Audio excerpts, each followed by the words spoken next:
Moon mission में भारत को बड़ी सफलता, चंद्रयान-3 की सॉफ्ट लैंडिंग। और हमारे साथ विभाग के मंत्री डॉक्टर जितेंद्र सिंह जी हैं। डॉक्टर साहब, इस विभाग के लिए खास तौर पर बड़ी उपलब्धि और आगे के लिए भी कई मिशन और प्रधानमंत्री ने घोषित कर दिए, आदित्य मिशन और विनस की भी बात की। कितना प्रेशर था, आप विभाग के मंत्री हैं इससे? नहीं, प्रेशर तो था, लेकिन प्रेशर को रिलीव करने का यही ढंग रहता है कि उसके लिए मेहनत की जाए। यानी अगर आपको इम्तहान में, परीक्षा में किसी चीज़ की टेंशन है तो उसका उसका समाधान है कि उसके लिए पढ़ाई करनी, तैयारी करनी। तो इसलिए तैयारी इतनी सक्षम थी, दिन रात की मेहनत कई वर्षों से, लगभग 2 बरस से और कई महीनों से तो लगातार। और उसमें सभी ने एकजुट होकर के एक परिवार की तरह, जैसे मैं भी कह रहा था कि श्रीहरिकोटा हमारे अंतरिक्ष विभाग का एक ये परंपरा है कि यहाँ कोई सेवानिवृत्त नहीं होता, तो रिटायरमेंट के बाद भी वो मिशन से जुड़े रहते हैं। आज भी आपने देखा होगा हमारे पूर्व चेयरमैन, पूर्व सेवानिवृत्त साइंटिस्ट सर, तो मिलजुल करके और एक दूसरे से सीखना और एक दूसरे को सहयोग देने का एक संस्कृति है, जिसका ये परिणाम। और जब से प्रधानमंत्री मोदी जी ने अंतरिक्ष विभाग को खोल दिया सारी दुनिया के लिए, तो उससे मीडिया मित्रों में भी जिज्ञासा हुई, उनका भी आवाजाही शुरू हुई। लॉन्चिंग के समय 1000 से अधिक मीडिया मित्र थे, छात्र थे, विद्यार्थी थे सार्वजनिक जीवन से। तो उसका नतीजा आज आपने देखा कि पूरी राष्ट्र ने, पूरी कौम ने, पूरे समाज ने इसको अपनाया, उसको अपना मिशन समझा, क्योंकि कुछ गोपनीयता में नहीं था, सारा कुछ प्रत्यक्ष रूप से था। उन्हें लगा ये हमारा मिशन है और यही मोदी जी जो हमें कहते हैं कि अमृत काल अगले 25 वर्ष, उस क्षमता का प्रतीक है। कहा जा सकता है कि मून मिशन या स्पेस कार्यक्रम का ये अमृतकाल माना जा सकता है और भारत आगे भी साउथ पोल में, चंद्रमा के साउथ पोल में कदम रखना एक बड़ी उपलब्धि है।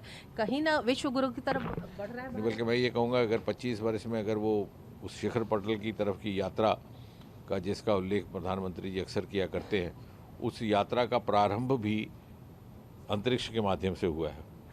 So the journey has started via space. Chandrayaan two सफल हुआ तो क्रिटिक ने, खासतौर पर विपक्षी पार्टियों ने कई तमाम आरोप लगाए और अब भी उपलब्धि दी जा रही है। कांग्रेस की तरफ से ट्वीट किया गया और नेहरू जी को इसकी क्रेडिट दी गई, शुरुआत की। नहीं, उसका तो एक बड़ा सा संक्षिप्त उत्तर है। जो ये उस दिन भी बात आई थी जब 14 जुलाई को, तो मैंने उन्हीं मीडिया मित्र जी ने पूछा, मैंने कहा आप कभी यहाँ पहले आए? उन्होंने बोला नहीं। मैंने कहा बस यही अंतर है। 60 वर्ष ना मालूम क्यों ये इस बंदिश में हमें पाबंद रखा गया, वो फाटक बंद थे। आज सबकी इसमें भागीदारी भी है, शमूलियत है और सब ने इसको अपनाया है। और हमें मीडिया के मित्रों से भी बहुत सारे सुझाव मिलते हैं। मीडिया के मित्र बहुत सारे इतने जुड़ गए इस मिशन के साथ कि उन्होंने भी पूरी समय सारणी रट ली अपने दिमाग में कि कितने बजे क्या, कितने बजे क्या, और कोई के सुझाव देते हैं। तो इसीलिए आज सर इसको हमने गोपनीयता के पर्दे में नेहरू जी के ही समय से चले आ रहे थे और उनके जो बाद में पीढ़ी दर पीढ़ी जो उनकी सरकारें रही हैं, उन्होंने इसको बंद रखा। कोई जानता नहीं था क्या हो रहा था, नामालूम इसका उनका लाभ क्या था, क्योंकि आज की दुनिया में जब सब कुछ इतनी पारदर्शिता से हो रहा और सब कुछ देखा भी जा सकता है, तो उस समय उसका कोई लॉजिक नहीं था। लेकिन आज जब मोदी जी ने ये निर्णय लिया, पिछली बंदिशें समाप्त की, प्राइवेट सेक्टर को इजाज़त दे दी, आज हमारे पास 150 से अधिक प्राइवेट स्टार्टअप्स हैं। बहुत से उनमें से एंटरप्रेन्योर बन गए और विश्व स्तर का काम कर रहे हैं। आखिरी के 17 मिनट जो थे, हमने देखा आपके लिए भी नेल बाइटिंग मोमेंट था और हम सब भी साथ थे। अब आगे 2-3 दिन भी काफ़ी क्रूशियल है वो, बल्कि अगले 14 दिन, धरती के हिसाब से 14 दिन, चंद्रमा के हिसाब से 1 दिन, क्योंकि उनका 1 दिन 14 दिन, तो 14 दिन तक वहाँ दिन रहेगा। तो उसमें ये सारे प्रयोग किए जाएंगे, एनवायरनमेंटल स्टाइल पे, केमिकल स्टाइल पे, सॉइल स्टडीज़। और 14 दिन के बाद जब रात ढलेगी तो रात वहाँ लंबी भी होती है और ठंडी भी होती है। तो उसके बाद फिर अगला जब सूर्योदय होगा तो तब एक क्षण रहेगा बड़ा महत्वपूर्ण देखने वाला, कि ये सारा सोलर पावर से है। तो सूर्य होते होते ही क्या इतना सूरज होगा कि वो फिर से सोलर चार्ज हो जाए। तो ये अगले 14 दिन बड़े महत्वपूर्ण हैं। डॉक्टर साहब, एक अंतिम सवाल मैं जानना चाहूँगी कि अब इस मिशन के सफलता के बाद क्या प्राथमिकताएं होंगी और क्या उपलब्धियां होंगी?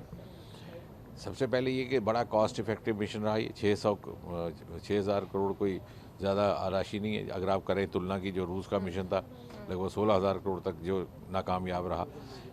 और इसमें ह्यूमन रिसोर्स का बहुत अधिक उपयोग था, ग्रेविटेशनल फोर्सेस का उपयोग किया गया। कहाँ जाना, फिर चंद्रमा की ग्रेविटी, तो उसका लाभ लेना। जैसे रूस का मिशन तो सीधा सीधा जा रहा था स्पीड में, क्योंकि उनके पास फ्यूल भी ज़्यादा था, पैसा भी ज़्यादा था, लेकिन आप अपना पैसा बचा भी रहे थे। जैसे आप गाड़ी चलाने ढलाना ही आपने न्यूट्रल लगा दिया, पेट्रोल बचा लिया। उस तरह से करते करते ये एक प्रमाण है कि भारत में कितनी क्षमता है कि पूरा एक पूरी एक ऐसी व्यवस्था जिसमें पूरा समन्वय हो, उसको लेकर के आगे बढ़ना। धन्यवाद ईटीवी भारत से बात करने के लिए। तो जाहिर तौर पर ये मंत्रालय के लिए भी एक ऐतिहासिक क्षण है और उनका कहना है कि सफलता लगभग मिल चुकी है, लेकिन आगे के कुछ 1-2 दिन भी काफ़ी क्रूशियल होंगे। ईटीवी भारत के लिए कैमरामैन संजय के साथ अनामिका रत्ना।